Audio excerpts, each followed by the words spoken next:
welcome to the second part of Haflong video.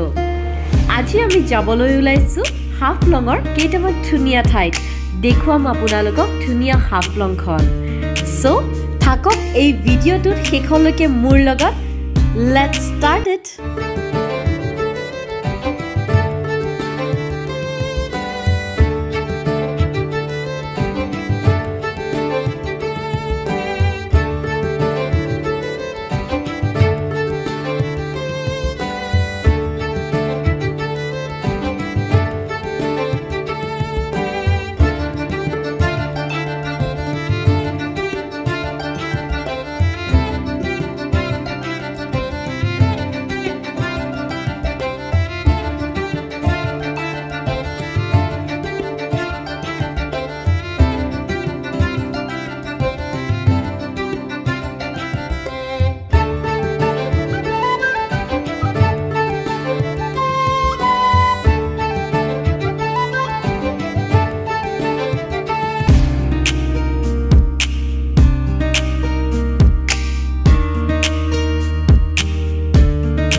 Good morning.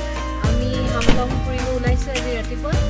এতিয়া আমি আহিছো এব্ৰাহিম point. চাওঁ হওক কেনেকুৱা লাগে। ইয়াৰ পৰা কিন্তু আমি আহোঁতে ৰাস্তা বৰ ধুনীয়া।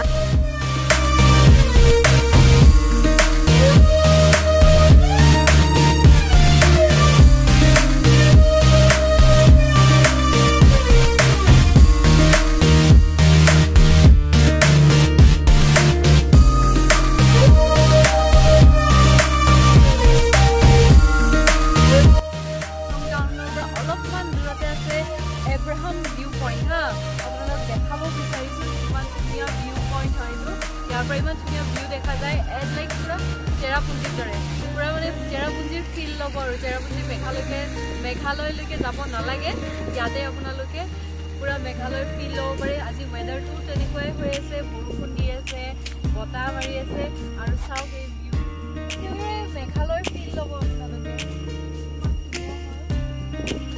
মেঘবোৰ তাৰ পৰা আহি আছে অলপ আগতে আৰু অলপমান ধুনীয়া হৈ আছিলে।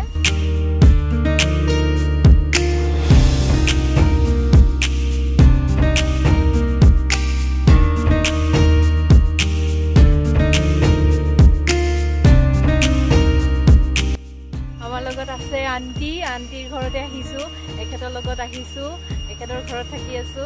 চ' আন্টি হাফলঙত থাকে কেনেকুৱা লাগে? ইয়াতে সদায় আপোনালোকে মেঘ দেখা পায়, সদায় দেখেনে? সদায় মেঘ আহে ন? আপোনালোকৰ ঘৰৰ পৰাও অলপ চলপ দেখা যায়। মই তাতেও শ্বুট কৰিছো তেওঁলোকৰ ছাদৰ ওপৰত বৰ ধুনীয়া ভিউ। এই পাহাৰখন এইখন পাহাৰে দেখা যায়নে?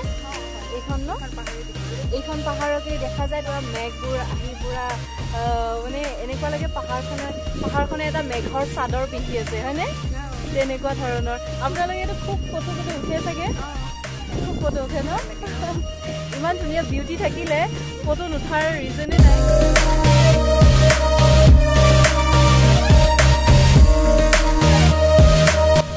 আৰু সৌখন হৈছে বৰাইল পাহাৰ। এইখিনিত গৈ পাব লাগিছিল। ৱাও কিমান ভাল লাগিল হয়।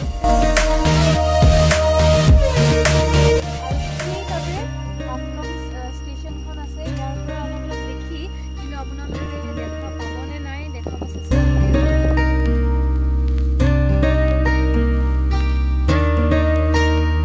হাফলংখন হ'ল আমাৰ অসমৰ একমাত্ৰ হিল ষ্টেচন আৰু ইয়াৰে বৰাইল পাহাৰ হ'ল অসমৰ আটাইতকৈ ওখ পাহাৰ। আৰু মই জনা মতে ইয়াৰ হাইট হ'ব প্ৰায় 1000ৰ পৰা 1200 মিটাৰৰ ভিতৰত।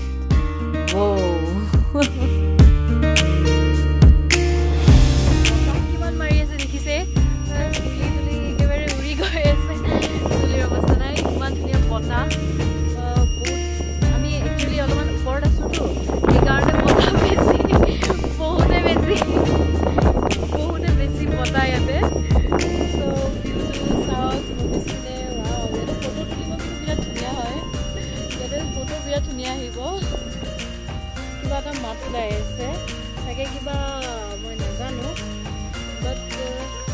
কিবা পোক হয় এইটো কিবা ইনচেক্ট হয় মাছ হয় এইবোৰ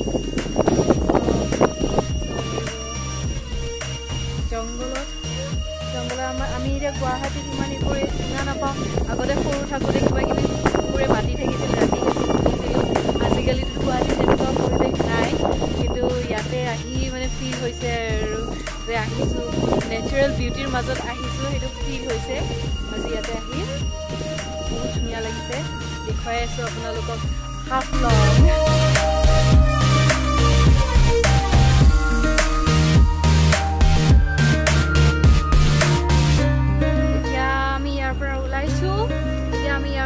যাওঁ ক'ত যাওঁ চাওঁ জাতিংগা যাওঁ নহ'লে বেলেগ আৰু ভিউ পইণ্ট আছে ক'ৰবাত তালৈকে যাওঁ বৰ্তমান এতিয়া ইয়াতে বিৰাট ৰ'দ উঠিছে এতিয়া ৰ'দ উঠি আহিছে চ' বহুতবোৰ আমি ফটো শ্বুট কৰিলোঁ কৰিছোঁ ত' এতিয়া যাওঁ আমি বেলেগলৈকে চাওঁ ক'লৈকে যাওঁ ৰ'দ আহিছে চ' জাতিংগা এনেই চাব পাৰি বাট এতিয়া চৰাই নপৰে এইটো সময়ত নপৰে ৰাতি পৰে ৰাতি এতিয়া আমাৰ যদি ৰাতি যোৱা হয় নিশ্চয় আৰু এবাৰ ৰাতি যাম এতিয়া বৰ্তমান এনেই জেগাটো চাই প্ৰাকৃতিক সৌন্দৰ্য লাভ কৰি আছোঁ আমাতকৈ আমাৰ কাৰণে ইয়াতকৈ ডাঙৰ আৰু কি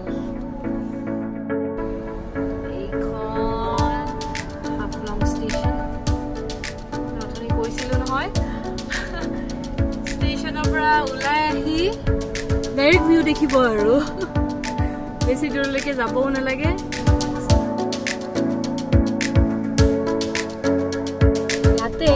আপোনালোকৰ লেংগুৱেজত প্ৰব্লেম নহ'ব ইয়াতে হাফলং হিন্দী চলে হাফলং হিন্দীটো অলপমান বেলেগ হা বান্ধৱী এগৰাকী আছে তাই ফাৰ্ষ্ট যেতিয়া তাইৰ মুখত শুনিছিলোঁ মই তেতিয়া ফিল কৰিছিলোঁ কিন্তু কেনেধৰণৰ কথা বাট ভাল লাগে শুনি ভাল লাগে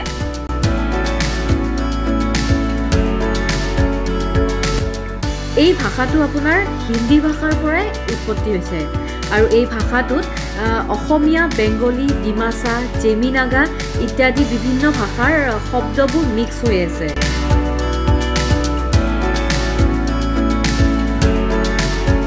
হাফলং হিন্দীটো হৈছে মানুহবোৰৰ কমিউনিকেশ্যনৰ বাবে যিহেতু হাফলঙত মানে বিভিন্ন জাতি জনগোষ্ঠীৰ মানুহ আছে সেইকাৰণে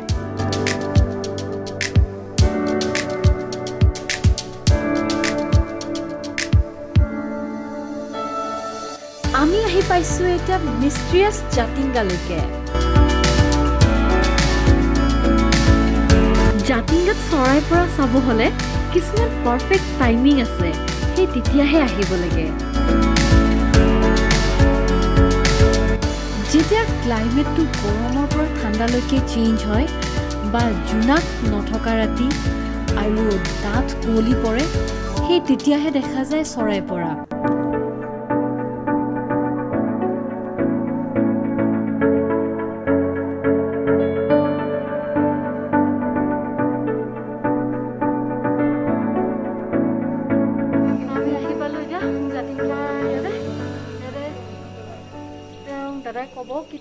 क्या है कब आता है 2 महीने के अंदर आता है मतलब अभी अक्टूबर चल रहा है अक्टूबर से दिसंबर तक आता है ना सितंबर 2 महीने दिसंबर तो अच्छा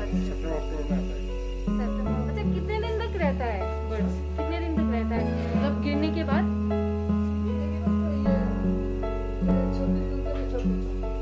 अच्छा 24 घंटे के अंदर मर जाता है हम तो गुवाहाटी से आए थैंक यू अच्छा এতিয়া তেখেতে কোৱা অনুসৰিতো নমৰে কিন্তু আমিতো আজিলৈকে শুনি আহিছোঁ যে চৰাইবোৰ মৰি যায় নাজানো কি ক'ম ন তেওঁলোকে বেছি জানিব কিন্তু আপোনালোকক এটা বস্তু দেখাওঁ দেই মেঘালয় যেন লাগিছে নে নাই কিন্তু মেঘালয় নহয় দেই হাফলং হয় আমাৰ অসমৰ হাফলং সেইটো চব পুৰা মেঘ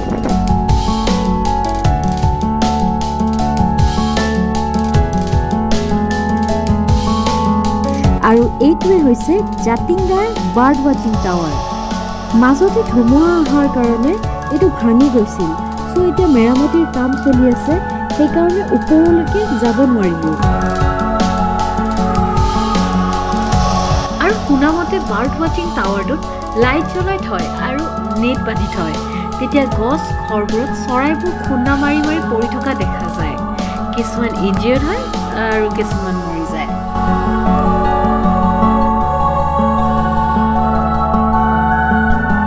আৰু নেটবোৰ কিন্তু চৰাইবোৰক ধৰিবলৈ নহয়, ডাইৰেক্ট খুন্দা যাতে নামাৰে তাৰ বাবেহে লগোৱা হয়। কিন্তু বাহিৰা চৰাইবোৰ এইটো টাইমত কেনেকৈ ক'ৰ পৰা আহি পায় সেয়া কিন্তু এতিয়াও মিষ্টি। জাতিংগাৰ পৰা এতিয়া আমি ওলাই গৈছোঁ। চুলি বেয়া হৈ গ'ল পুৰা, একদম ইমান বতাহ, তলত একো নাই। আমি আহিছোঁ হাফলঙৰ টাউনখন দেখিব পৰা এটা ভিউ পইণ্ট এটা আছে, সেইখিনিলৈকে আহিছোঁ। ইয়াৰ পৰা পাহাৰখন, মেঘখিনি আৰু চহৰখন ধুনীয়াকৈ দেখা যায়। মই দেখাই আছোঁ আপোনালোকক।